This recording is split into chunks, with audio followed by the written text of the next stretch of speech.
पाक बहरिया का जमीन से फजा में मार करने वाले मिसाइलों का कामयाब तजुर्बा। मिसाइलों ने कामयाबी से अहदाफ को निशाना बनाया। Naval chief admiral Amjad Niazi ने फायरिंग का मुशाहिदा किया। अमीरुल बहर ने पाक बहरिया की ऑपरेशनल तैयारियों पर मुकम्मल इत्मीनान का इजहार करते हुए कहा, मिसाइलों का कामयाब तजुर्बा हरबी तैयारियों का मुंह बोलता सबूत है।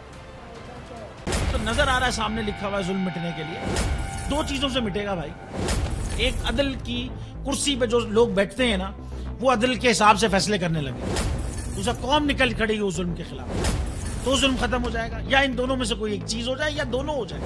अगर 420 का मुकदमा था, उस वक्त अदलिया में जो लोग बैठे हुए केस देख रहे थे, वो पूछते ना यार चीट हुआ कौन है।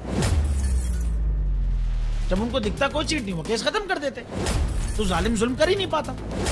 9 जजेस ने नोट बिफोर किया मेरे केस को यार, 1.5 साल चला।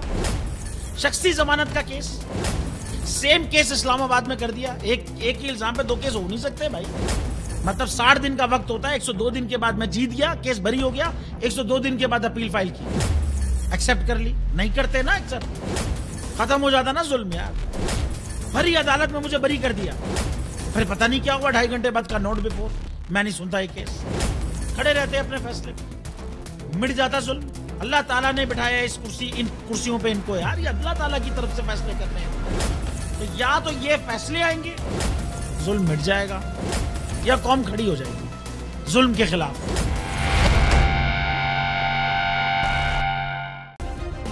सब्सक्राइब करें और बेल दबाएं ताकि कोई खबर रह न जाए।